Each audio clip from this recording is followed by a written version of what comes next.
हम लोग बात कर लेते हैं नीरज चोपड़ा की। अगर आपको थोड़ा सा रिमाइंड करें कि ओलंपिक्स के जैवलिन थ्रो इवेंट में गोल्ड मेडल हासिल करने वाले नीरज चोपड़ा और पाकिस्तान के नदीम जो है अरशद नदीम, उनके दरमियान में जो कंपटीशन है ये सिर्फ ओलंपिक से नहीं, ये बैक जाता है 2016 से साउथ एशियन गेम्स से ये टॉप पोजीशन के लिए बैटल करे हैं। बहुत रिस्पेक्ट है इनकी एक दूसरे के लिए।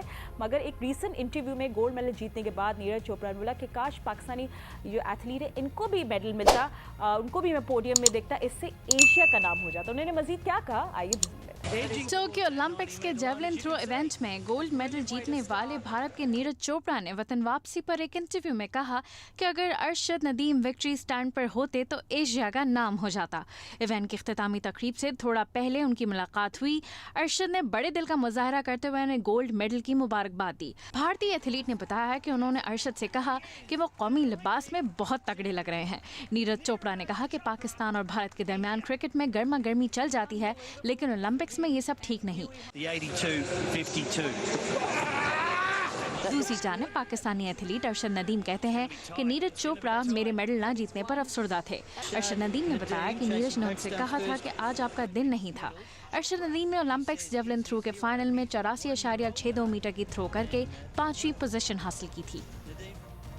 आई लव इट जब स्पोर्ट्स को पॉलिटिक्स से दूर रखा जाता है, बहुत मज़ा आता है। अभी हमारे एक्सपर्ट्स भी हमारे साथ मौजूद हैं, उनको भी इंट्रोड्यूस कर दूँ। मेरे साथ है स्टूडियो में मौजूद cricket Sikandar Secunderabad and video call पे हमने ज्वाइन किया है senior sports journalist Abdul Majid Bhatti ने।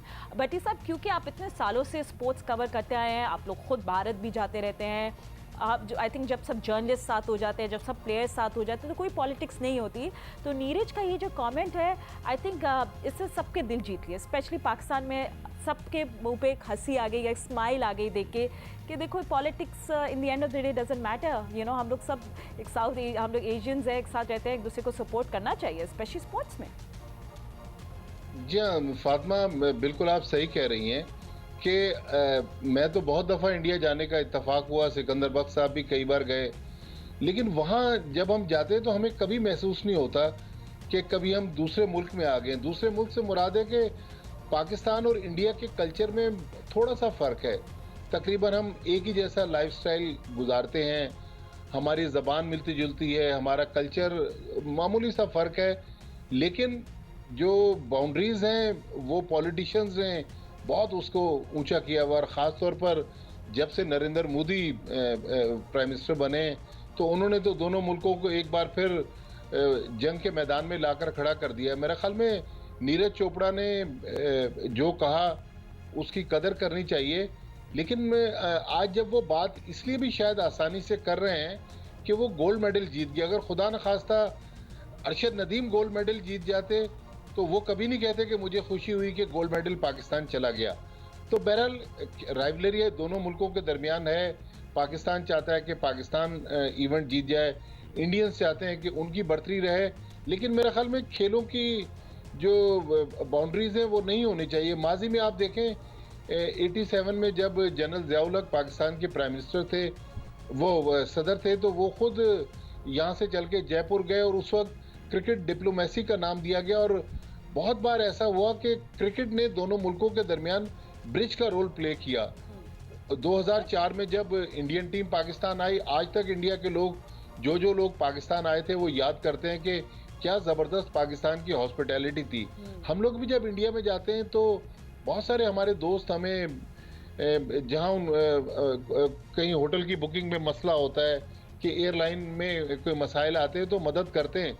लेकिन जब हम इन चीज़ों को मीडिया में देखते हैं तो मीडिया तो एक अजीब व गरीब हाइप बना के रखता है। तो मेरे ख्याल में खेलों की बाउंड्रीज नहीं होनी चाहिए। हाँ बिल्कुल। अनसिको, आपको इतने एक्सपीरियंसेस है एंड ये जैसे ऐसे स्टेटमेंट्स होते हैं, this very good. I know कि आपने कितनी दफ़ा बताया कि ऑफ टॉपिक या कहीं आपको नाश्ते पे सुबह कोई इंडियन प्लेयर मिला, ने आपकी तारीफ की कि तुमने कल बहुत अच्छी बॉलिंग कराई, स्टफ लाइक दैट।